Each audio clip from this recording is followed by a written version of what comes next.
मेरा नाम नदीम हैदर है। तो आज जो हम कवर करने वाले हैं, एक शॉर्ट क्वेश्चन पूछा जाता है आपका, जो कि 4 मार्क्स में 4 मार्क्स में आपका आता है वो, कि एक सक्सेसफुल लॉयर के लिए क्या चीज़ें होनी चाहिए, क्या रिक्वायरमेंट होती है। तो आज थोड़ा सा इसके बारे में हम जान लेते हैं। तो एक सक्सेसफुल लॉयर होने के लिए जो हमें रिक्वायरमेंट होती है, एक सक्सेसफुल लॉयर के लिए जो ज़रूरत है, वो ज़रूरत है कि उसको जो है वो हार्ड वर्किंग होना चाहिए और गुड डीलिंग विद जज एंड क्लाइंट्स।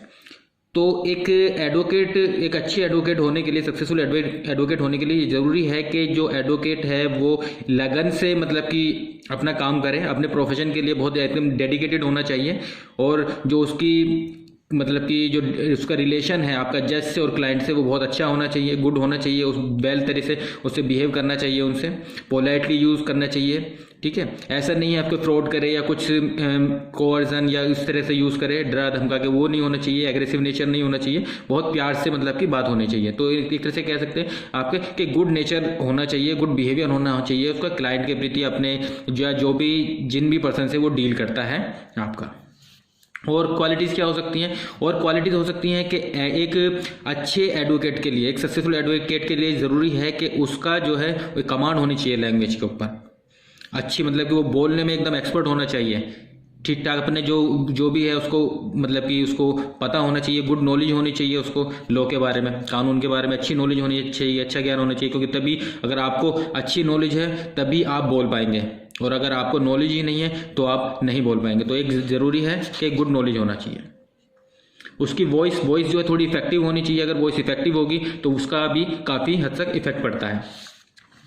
और आपके क्या कह सकते हैं क्वालिटी, और क्या चीज़ हो सकती है क्वालिटी आपकी ये हो सकती है। और प्रेजेंटेशन कि प्रेजेंटेशन मतलब कि उसको, उसके पास सपोज करें किसी पर्सन के पास, आपके पास नॉलेज भी है, गुड वॉइस भी उसकी अच्छी है, ठीक है, पर अगर वो प्रेजेंट नहीं कर पाता है, अगर वो प्रेजेंट नहीं कर पाता है अब दूसरे के सामने खुद को या नॉलेज को, तो वो बेकार है। तो इसलिए ज़रूरी है एक सक्सेसफुल लॉयर होने के लिए, एक सक्सेसफुल एडवोकेट होने के लिए, कि वो गुड प्रेजेंट, मतलब कि अपनी जो प्रेजेंट कर पाए वो अपनी बात को ठीक तरीके से, ठीक मैनर में, जो वो कहना चाह रहा है वो ही समझा पाए।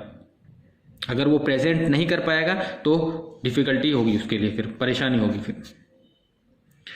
और क्या है, कभी एक अच्छे एडवोकेट के लिए ज़रूरी है कि वो प्रेसिडेंस का यूज़ करे, मतलब कि जो केस पहले हो चुके हैं, जो कि एक सुपीरियर कोर्ट के द्वारा जो डिसीजन लिए गए हैं, या जज के द्वारा जो डिसीजन दिए गए हैं, तो उनका रेफरेंस दे वो अपने केसों के बीच में। उसको ये होना चाहिए कि मतलब कि अगर वो केस में जिस टाइम पे प्रोसीडिंग होगी, जिस टाइम पे ट्रायल चल रहा होगा, तो उस टाइम पे उसको ये सोचना चाहिए कोर्ट को कि जो दूसरा आपका, सॉरी, उसको एडवोकेट को ये सोचना चाहिए कि जो दूसरा एडवोकेट है वो भी अपने उदाहरण देगा, वो भी रेफरेंस देगा।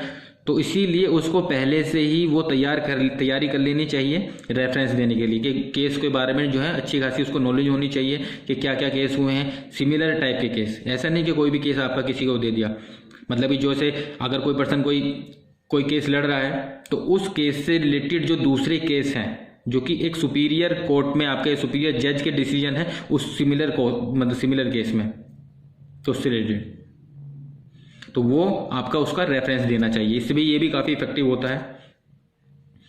और उसको एक तरह से पर्सनल नॉलेज होनी चाहिए ह्यूमन के नेचर के बारे में, मोटिव के बारे में, उसके बिहेवियर के बारे में। तो ये काफ़ी हद तक उसे इफेक्ट करता है, काफ़ी मतलब कि हद तक जो है उसको हेल्प करता है दूसरे लोगों को समझने के लिए।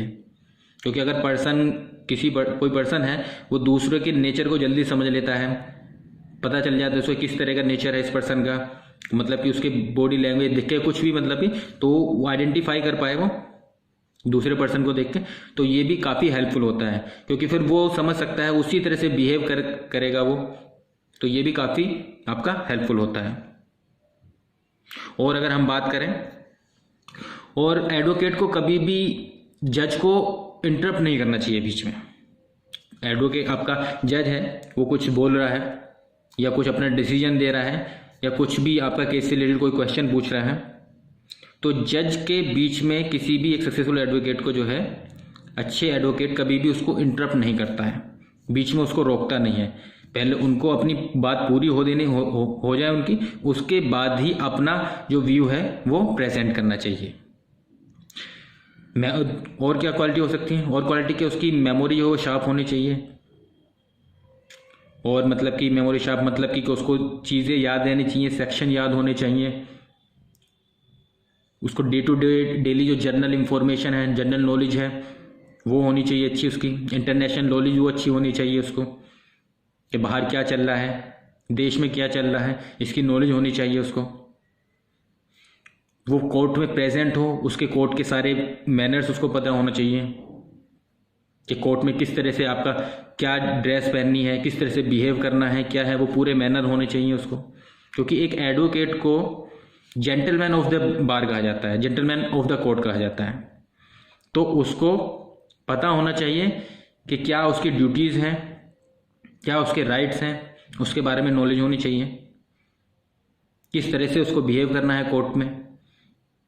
तो ये सारी चीज़ें जो हैं उसको होनी चाहिए नॉलेज। तो बहुत सारी चीज़ें हैं इसमें, आप डे टू डे अपनी लाइफ में देख सकते हैं और भी। तो ये मेन चीज़ें हैं आपकी जो एक सक्सेसफुल एडवोकेट के लिए होना ज़रूरी है। Thank you.